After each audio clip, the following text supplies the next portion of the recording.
Subscribe now and press the bell icon. Never miss an update. नमस्कार मित्रांनो, आज 24 तारीख यासाठी आपण लक्षात ठेवली की 24 आज नोव्हेंबर आणि पुढच्या येत्या 24 डिसेंबरला मनोज जरांगे पाटलांनी महाराष्ट्र सरकारला एक अल्टिमेट दिलेलं आहे मराठा आरक्षणाबाबत की ओबीसी मधून मराठ्यांना आरक्षण मिळावं. आता सरकार काय निर्णय घ्यायचा तो घेईलच. आणि आता महाराष्ट्रामध्ये एक अशांततेचं वादळ येऊ घातलेले असं दिसतंय. कारण 24 तारखेला जर मराठ्यांना आरक्षण दिलं नाही तर जरांगे पाटील मराठा समाजातील लोकांना घेऊन मुंबईकडे कूच करणार आहेत. म्हणजे मुंबईवरती मोर्चा नेणार आहेत आणि मुंबईचे जे रस्ते आहेत ते संपूर्ण बंद करणार आहेत असं आव्हान त्यांनी बोलता बोलता दिलेलं आहे. आम्हाला शेअर बाजार पाहायचं आहे, आम्हाला मंत्रालय पाहायचं आहे, आम्हाला काय काय जे पाहायचं, म्हणजे ज्या ज्या ठिकाणी जाऊन त्यांना त्या ठिकाणी बंद पाळण्यासाठी आवाहन करायचे. म्हणजे थोडक्यात मुंबईची नाकाबंदी करायची आणि ही जी मुंबई आहे ती बंद करायची असं त्या प्रकारचं आव्हान आहे. आणि सध्या ते महाराष्ट्रभर आपले दौरे करत आहेत आणि मराठा समाजाला देखील आशा लागलेली आहे की मराठ्यांना आरक्षण मिळावं. आणि खरं आहे मित्रांनो, मराठा समाज गेली अनेक वर्ष आर्थिक संकटात आहे. बा इतर जातींना नोकरीत आरक्षण आहे, त्यांना शाळेत दाखला घ्यायला आरक्षण आहे, त्यांना त्या ठिकाणी बढतीत आरक्षण आहे, त्यांना नोकरीत आरक्षण आहे. आणि अशा प्रकारे त्यांना आरक्षण मिळाल्यानंतर मराठा समाजाला केवळ उच्चवर्णीय म्हणा किंवा क्षत्रिय म्हणा किंवा शेतकरी म्हणून आरक्षण नाकारलं जात आहे. आणि ते कधी मराठा समाजातील जे काही सत्तेचे भाट आपण म्हणूया होते त्यांनी याविषयी कधी विचार केला नाही. शरद पवार साहेब 4 वेळा मुख्यमंत्री होते, गेली 50 वर्ष महाराष्ट्राच्या राजकारणात आहेत, परंतु त्यांनी देखील मराठा समाजाला आरक्षण मिळावं अशा यासाठी कधी प्रयत्न केले नाहीत. 4 जे काही 1% जे गर्भश्रीमंत आहेत, सहकार सम्राट आहेत, शिक्षण सम्राट आहेत, म्हणजे अनेक असे जे सम्राट आहेत त्यांच्याकडं त्यांच्या 50 पिढ्यांना पुरेल इतके त्यांनी पैसे कमवून ठेवले आहेत. आणि त्यांना आरक्षणाची गरजच नाही. त्यांना राजकारण करायचे आणि जनतेचे जे फंडिंग आहे, पैसे आहेत ते टक्केवारीद्वारे आपल्या खिशात घालून घ्यायचे. प्रत्येक कामात टक्केवारी घेऊन हे लोक म्हणजे खूप श्रीमंत झालेले आहेत. त्यांना आरक्षणाची गरज नाही. आणि बहुतांश मुख्यमंत्री महाराष्ट्राचे हे मराठाच होते, परंतु त्यांनी कुणी प्रयत्न केले नाही. सुरुवात अण्णासाहेब पाटील आपल्याला माहिती आहे, माथाडी संघटनेची, त्यांनी याविषयी 1980 साली आवाज उठवला आणि सरकारने त्यांना आश्वासन दिलं. सरकारने त्या बाबासाहेब भोसले होता कोणतरी, त्यांनी पाळलं नाही आणि त्या मराठा समाजाच्या नेत्यांनी अक्षरशः स्वतःवर गोळी घालून घेतली. त्यावेळी आम्ही नुकतंच मुंबईत गेलो होतो आणि माझगावला राहत होतो आणि आमच्या जवळच भाई खेळायला ते राहत होते. त्यावेळी आम्हाला त्याविषयी काही जास्त माहीत नव्हतं त्यांच्यासाठी. आणि अशा प्रकारे तो एक योद्धा आपल्यातून मराठा समाजातून गेला. त्यानंतर जवळजवळ 56-57-58 मोर्चे निघाले मराठा समाजाचे, परंतु शांततामय मार्गाने ते मोर्चे होते. आता हे जे मोर्चे किंवा ही जाळपोळ होत आहे हे निंदनीय आहे मित्रांनो. हे मराठा समाजाला बदनाम करणार आहे. परंतु आता पर्यायच राहिलेला नाही मराठा समाजासमोर आणि त्यामुळे एक लोकांची जी एक सहानुभूती आहे ती जरांगे पाटलांबरोबर आहे. आता आरक्षण मिळेल न मिळेल हा मुद्दा वेगळा आहे. आरक्षण कशातून द्यायचं तर मंडल आयोग जो आला त्या मंडल आयोगाने मराठा समाजाचा विश्वासघात केला. तो व्ही.पी. सिंग कोण एक होता, आता त्याला शिवाय देण्यात काही अर्थ नाही, तो गेलेला आहे. तो त्याच्या पाप करणारे अशी कॅन्सर होऊन गेले ते. त्यांनी सुद्धा हे मंडल आयोग पहिलं लागू केलं मतांच्या लाचारीसाठी आणि त्यांनी तो मंडल आयोग आणला. आणि मराठा समाज हा गर्भश्रीमंत आहे त्यांच्या मनाने, तो मागासवर्गीय नाही असा एक त्या नालायक कोणा होता त्यांनी शोध लावला आणि त्या माणसाने अशा मराठा समाजाचा घात केला. परंतु आपण म्हणतो त्यावेळी देखील कोणी जास्त उठाव झालेला नाही त्या विरोधात. आणि मग आता मराठा समाजाला आरक्षण कसं मिळेल तर ओबीसी मधून देण्यात यावं असं म्हटलं जातं. परंतु मित्रांनो, ओबीसी देखील त्यांचं म्हणणं आहे की आमच्या ताटात आता आलेलं आहे, आम्हाला वाढलेलं आहे समोरच्याने, आम्ही आमच्या ताटात तर तुम्हाला कसं देऊ असं म्हणून छगन भुजबळ सारखा पुन्हा एक ओबीसींचा तारणहार म्हणून समोर येत आहे. आणि त्यांनी देखील ओबीसींना त्यांच्या सभा घेण्या, मिटिंग घेण्या ते सुरू केलेलं आहे. म्हणजे जाती तेढ निर्माण करण्याचं काम दोन्ही बाजूने आता होत नाही असं नाईलाजास्तव म्हणावं लागत आहे.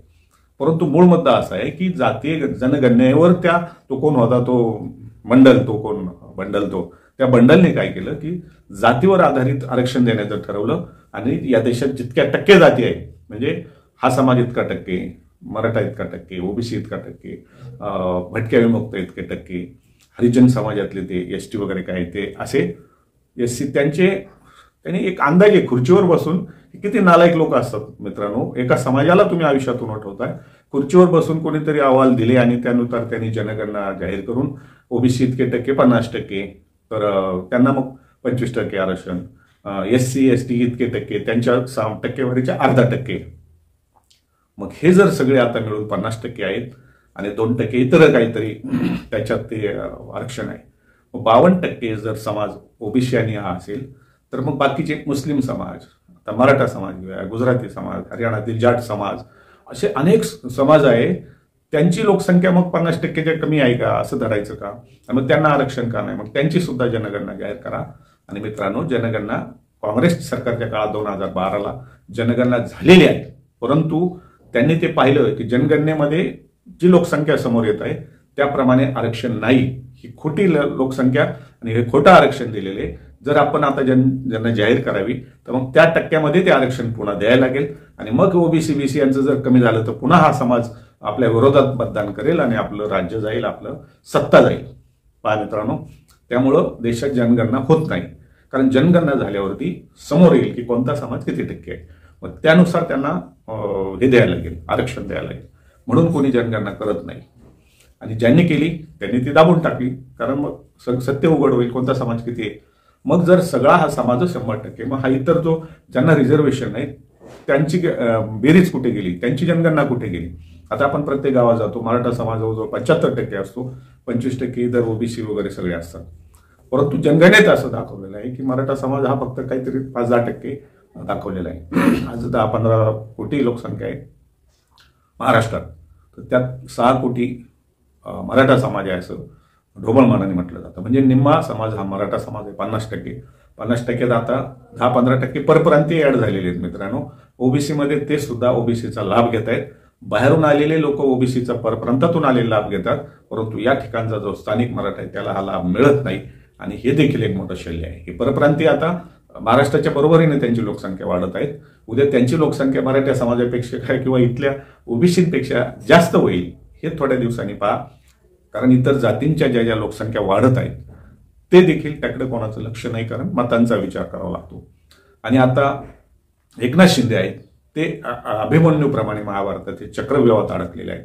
एका बाजूने जरांगे पाटलांचं आंदोलन, दुसरीकडे ओबीसी त्यांच्या आंदोलन, धनगर समाजाचे आंदोलन, असे कुणबी सेना वगैरे. आता आरक्षण दिलं नाही म्हणून ते थंड आहेत. ज्यावेळी आरक्षण दिलं जाईल त्यावेळी या महाराष्ट्रात जाती दंगली पेटतील आणि ते कोणाच्याही आवाक्यात नसणार आहे.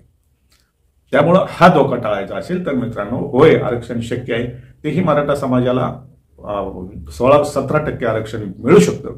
कारण ज्यावेळी 23 मार्च 1994ला मंडल आयोगाची ज्यावेळी तिथे घोषणा झाली या आरक्षण 50%पर्यंत वाढवण्याची, त्यावेळी देशामध्ये सगळ्यात प्रथम मित्रांनो, मी काही एखाद्या व्यक्तीचा द्वेष म्हणून बोलत नाही, परंतु आपल्या या ओबीसी समाज आपल्या मागे यावा म्हणून शरद पवारांनी सगळ्यात देशात पहिली जे 34% आरक्षण होतं, 16% बाकी होतं, ते 16% खरं तर गरीब मराठा समाजाला त्यांनी द्यायला हवं होतं, पण त्यांनी ते 16% ओबीसींना दिलं आणि त्याची 50%ला ती क्लोज करून तिजोरी बंद करून टाकली.